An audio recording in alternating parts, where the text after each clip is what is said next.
Hello and welcome to a very special podcast series, Unusual Suspects. I'm your host, Gaurav Chaudhary. This is a series about unraveling stories of entrepreneurs, investors, and businesses that are disruptors, yet not in your face. Their disruptions have consistently delivered on the purpose and the mission they embarked on. Their values are as strong as the mission. While they are ruthless in pursuing their ambition, they don't stray from being leaders who are not just admired for the vision and relentless pursuit, but also for how they are building an ecosystem of believers who consistently push the boundaries. They allow principles to take precedence over ad hocism. For them, profitability is as important as scale, creating and leading new categories and innovations.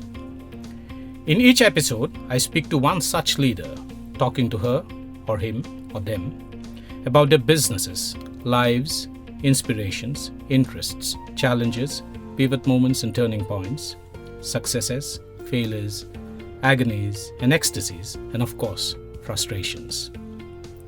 It is as much about their personal life stories as about their entrepreneurial journeys. Unusual Suspects streams on Earshot.in, Spotify.com, Apple Podcasts, Google Podcasts, MoneyControl.com, and a host of other podcast streaming platforms. For this episode, I'm delighted to have Dr. Prateek Kanakia, Chairman and Founder of TheGreenBillions. An experienced corporate strategist, he has advised and dealt with multiple blue-chip corporates on their strategic investment and affairs. An entrepreneur for the past decade and a half, he has handheld and accelerated multiple startups. TheGreenBillions Limited is working towards reimagining global sustainability with the help of advanced technologies that are capable of bringing a revolutionary change. TheGreenBillions Limited has recognized hydrogen as a game changer in this journey. Welcome to Unusual Suspects, Dr. Prateek. Thanks a lot, Gaurav. Can you tell us about your entrepreneurial journey so far, and why did you create this venture, TheGreenBillions? So I had floated the Green Billions Limited in late 2016 after I could notice Barack Obama screaming from the rooftop from all the social media handles and wherever I could see him that climate change is a real threat, and he had he had initiated and signed the Paris Accord. That could make me realize that yes, climate change is a real threat to the nation, to the nations, to the planet, to the mankind and the whole of humanity, which basically triggered my thought process that let me incorporate an entity which would just work exclusively in finding out disruptive solutions to cater to issues and come up with commercial and sustainable solutions, revenue-centric solutions. So what motivates you, or who do you look up to as a role model in the sustainable energy space or any other sector? The reason I'm asking you this question is that sustainability and sustainable living is such a wide universe. It involves business, consumers, people, factories, technology, policymakers, and a wide gamut of people and stakeholders. Who do you think is someone you look up to and believe he or she is a pioneer in this space? You would find it very ironic, Gaurav, that I do not idolize anyone from this space, but I have one gentleman to mention here. I had almost looked up to him while I was a kid, and that is Mr. Dhirubhai Ambani. It is imperative to note that Reliance is known for their fossil fuel business, but they are again the front runners for taking this transition in the country. And why Dhirubhai Ambani? Because of his ability and capacity to think out of the box, think before the time. The kind of deliverance, the kind of alliances he could strike in those years while we were growing up, all looks like an encyclopedia to me. And I always wanted to shake hands with him, which I had missed before he left the world. And that's that. The government of India has recently announced a national green hydrogen mission, and the PM himself has said it holds a lot of promise and also is personally interested in how it plays out. What's your view about the policy? Do you think this could be the moment where India could actually be the world's heart so far as hydrogen is concerned? I welcome this initiative of government, this approach which they've taken. In fact, Honorable Prime Minister had declared it in 2021 from the Red Fort. This mission we're talking about, that's called the National Green Hydrogen Mission, and we have all in us, as in all the ingredients with us to actually portray and position ourselves as as an export hub of green hydrogen to the world. And the fossil fuel era is all about, I believe, done within a decade, and the transition can only be provided by adopting or by adoption of green hydrogen. There's a lot of discussion about the pace of India's urbanization, and this is something all of us should be aware of and alive and alert to. The reason I ask you this question is also when all across the big metropolises in India, you will come across monstrosities, ugly sights of almost mountains of garbage. In Delhi, you have something like a Ghazipur, which resembles a very big mountain, which is nothing but urban waste. It is solid waste, and it is a dump yard that has got bigger with every passing year, and with no solution in sight. The Pune Municipal Corporation has set up a hydrogen extraction plant, the first of its kind, and this is something that everyone is looking up to. The civil authorities, state and central governments, scientists, and everyone is looking up to the success of the Pune Municipal Corporation hydrogen extraction plant, and your company is involved in it. Tell us more about it. How will this work, and what is the promise it holds out? I'm pleased to update you that yes, TheGreenBillions Limited has been privileged to be part of this mission of treating the waste, the domestic municipal waste of Pune municipality, and we've gotten into an understanding into a public-private partnership model with them to treat 350 tons of waste every day for next 30 years.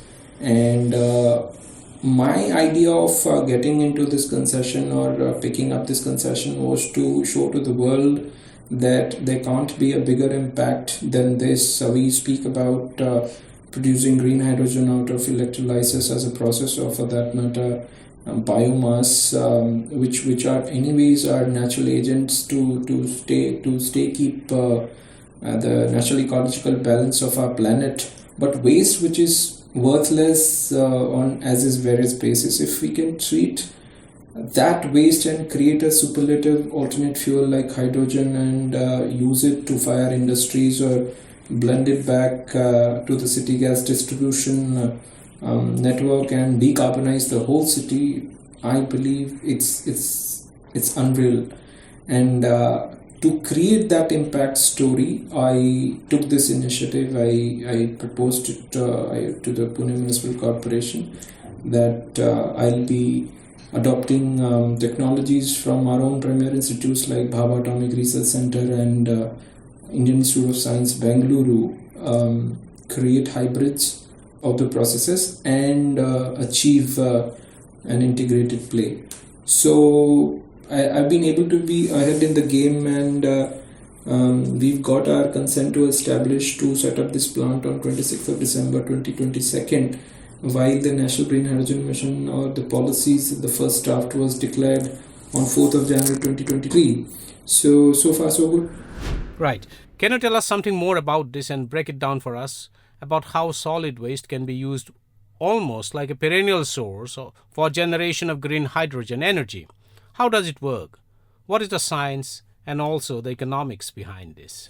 So I must tell you that mixed waste from any municipality contains both the non-recyclable, non-biodegradable, wet sort of waste. In fact, this has been the pain point. This has been an unfortunate differentiator of our waste and the rest of the world, as in waste coming out of urban centers in rest of the places in the world, because the source segregation processes out there are better than ours, and here we get a non-uniform composition of waste every day. Although Pune has been very very organized and professional in source segregation methods, and hence I was fortunate enough to get this concession.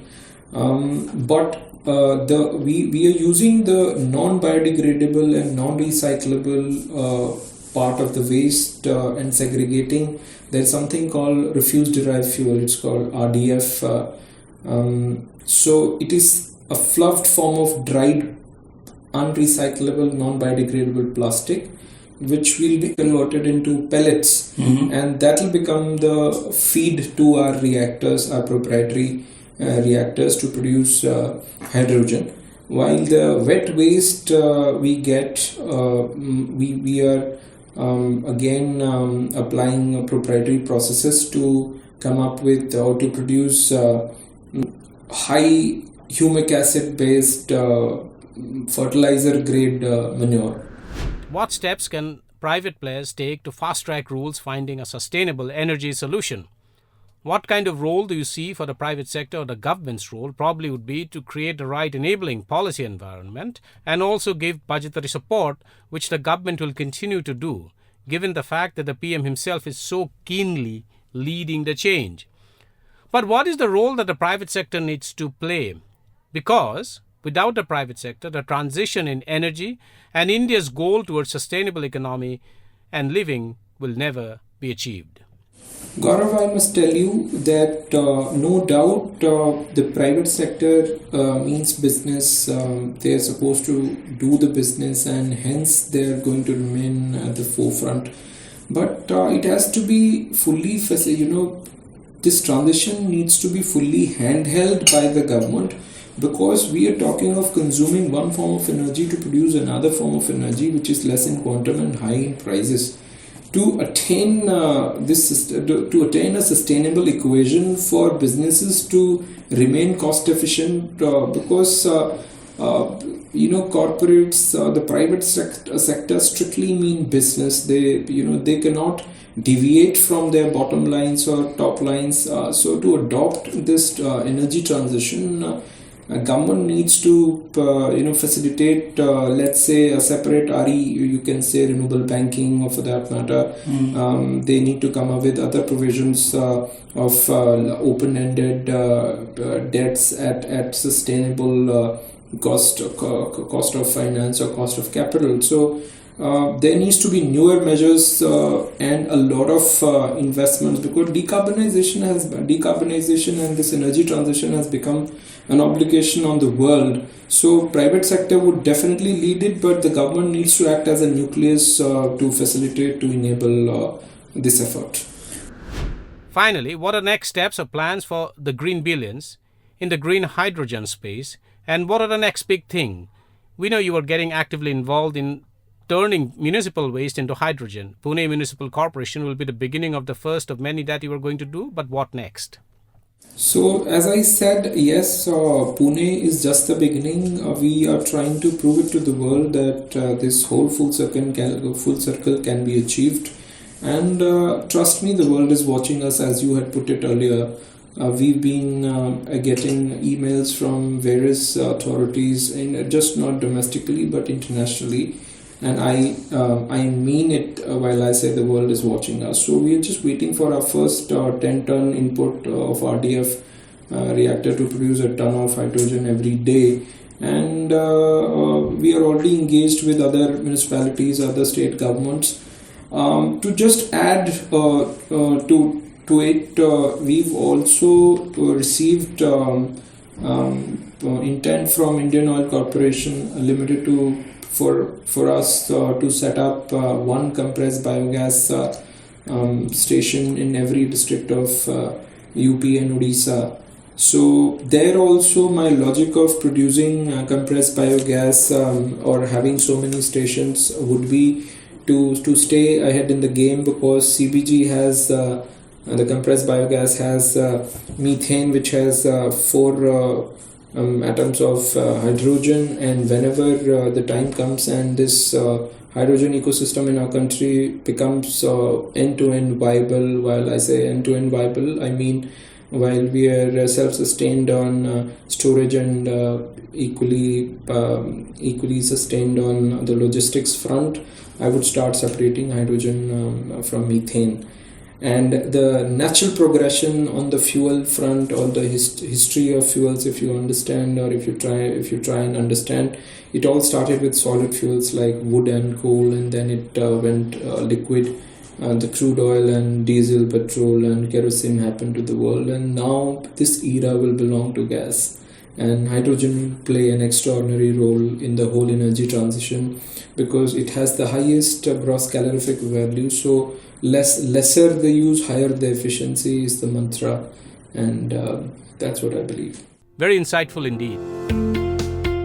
Thank you so much, Dr. Prateek Kanakia, for taking the time out and dropping by to have this conversation and giving us very deep insights on the future of fuel, gas, and hydrogen as a gas, and India's role in sustainable living, as all the work that your company is doing, particularly in the area of extracting municipal waste and using it for creating hydrogen that can be used at scale for sustainable economics. I really am thankful and grateful for you inviting me to interact on these lines, and I look forward to have such interactions on a steady basis, so that I can actually keep coming and tell the world that, okay, this is the new weapon from the arsenal of TheGreenBillions Limited. Thank you so much.